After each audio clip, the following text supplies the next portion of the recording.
Agora, continuando, vamos destrinchar a perspectiva das obras de Djamila e Sirli que nós colocamos em nosso vídeo anterior. Djamila é lugar de fala e Sirli é linguagem e consciência. E na parte de intencionalidade. Sirli é pioneiro, ele já começou desde a década de 70, no início de 1973, pelo que a gente leu na Wikipédia. Ele trabalha a questão dos atos de fala, tem ato falha também, igual eu fiz o ato falha agora, atos de fala, e ele fala da intencionalidade. Djamila, com sua preocupação dialética, inclusive na obra dela que nós apresentamos, aqui ela,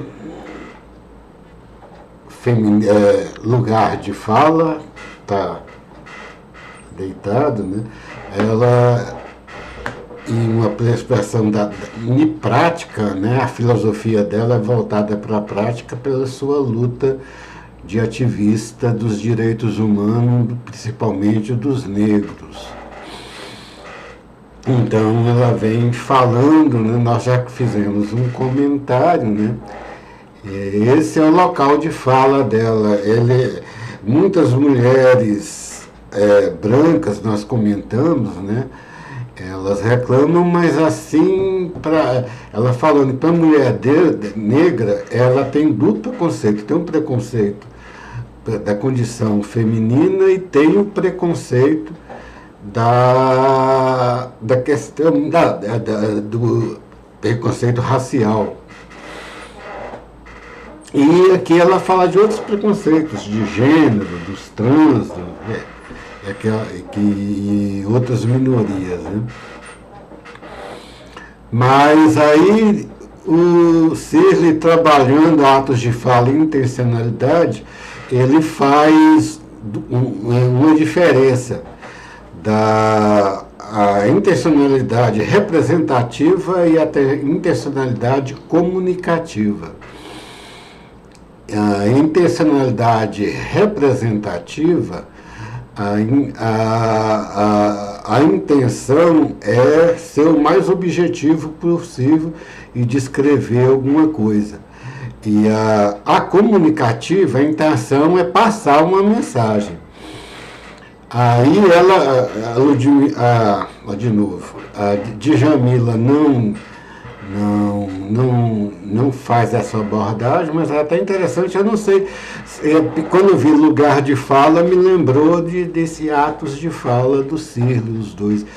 E jogando, o Sirli é da chamada escola analítica, que é uma escola meio, vamos dizer assim, de direita, né? Mas é liberal nos Estados Unidos. Liberal nos Estados Unidos é considerado de esquerda. Lá não é uma esquerda que prega socialismo, essas coisas, tudo, né? Mas uma esquerda que defende os direitos civis, né? Radicalmente. Principalmente o Partido Democrata, o grande partido liberal, desse liberalismo radical, né? Partido Democrata Americano. E Sirli, ele até cita alguma coisa sobre a eleição americana nesse livro.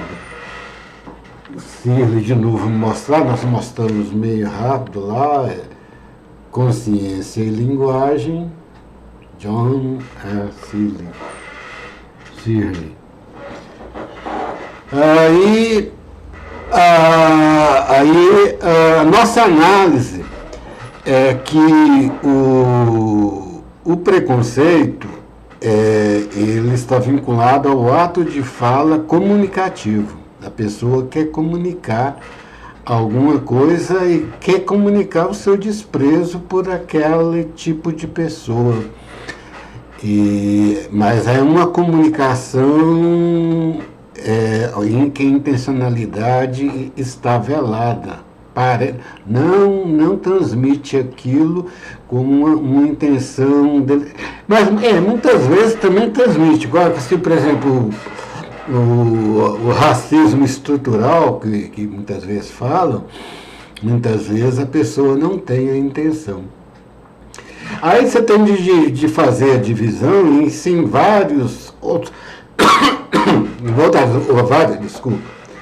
Em várias outras análises, tem de fazer uma divisão que saber se a pessoa está sendo representativa ou ela está sendo comunicativa nesse sentido, se ela está tentando descrever alguma coisa ou está tentando comunicar, que também dá confusão ao reverso. Inclusive, é bom aprofundar isso um pouco, né, de Searle. É só um capítulo, ele tem outras perspectivas, né, mas é tudo dentro desse caminho analítico. É bom. A Djamila, ela foi alvo desse tipo de confusão recentemente, quando ela, falando de mulheres, recalcou os seres que menstruam.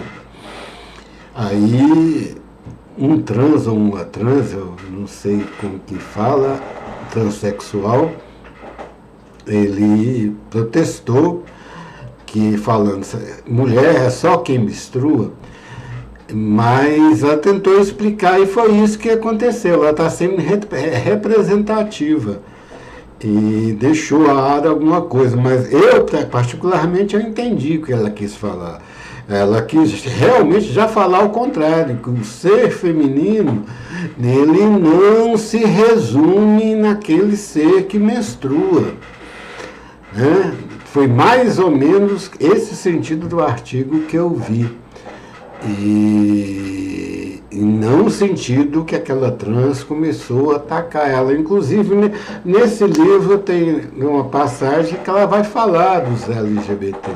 Nós não colocamos porque o espaço no computador não dá para ler, mas eu vou ler aqui a parte que ela fala para defender ela no livro. Aí ela fala de Audre Lorde, feminista negra, caribenha, lésbica, também nos traz uma visão importante sobre a necessidade de lidarmos com as diferenças que nos circundam.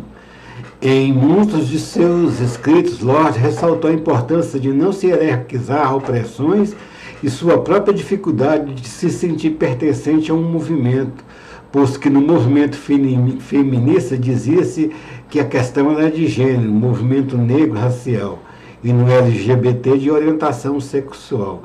Como mulher negra e lésbica, ela veio obrigada a escolher contra qual opressão. Então ela fala dessas pessoas, né?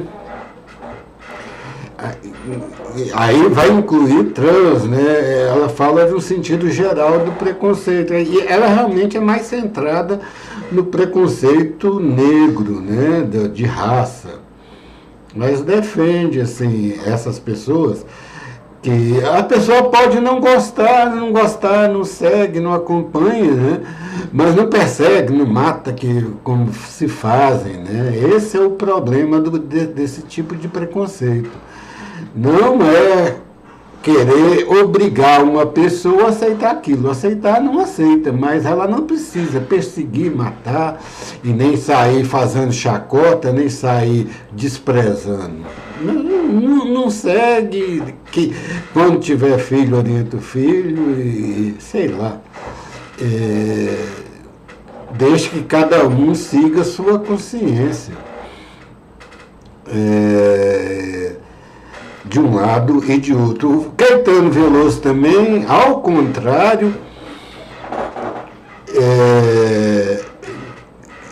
ele foi objeto de questionamento quando ele fala, fazendo um comentário sobre o seu filho mais velho, Moreno Veloso.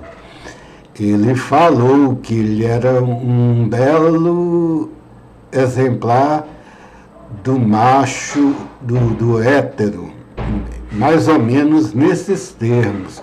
Aí muita gente veio falar que ele estava sendo machista, tudo, né?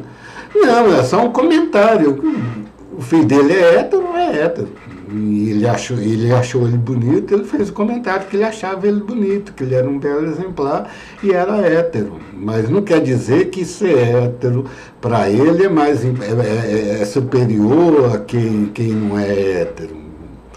Não foi isso que ele quis dizer, né? É isso que está falando, Sirlin analisa essa questão do ato de fala e da intencionalidade. Só que Sirlin não aprofunda já nesse campo de preconceito e do ato falho, e que muitas vezes a pessoa, um ato falho, e muitas vezes é meio deliberado, como um preconceito estrutural, que aqui no Brasil nós falamos, né? É quando a pessoa, ela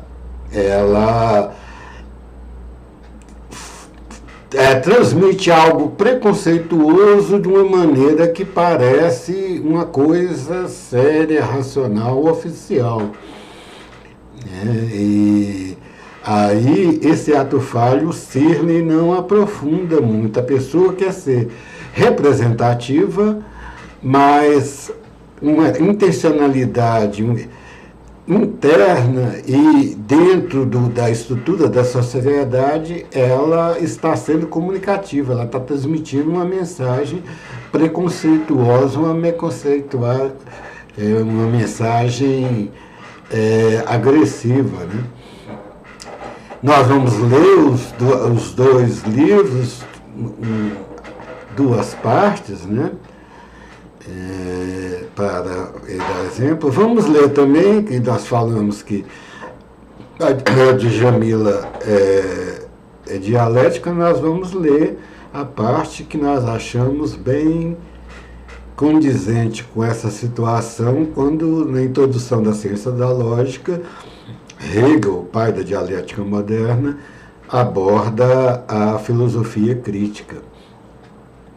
Então era isso que nós queríamos falar por hoje. Desculpe a tosse e tudo, né? Nos próximos não vai ter. Boa tarde.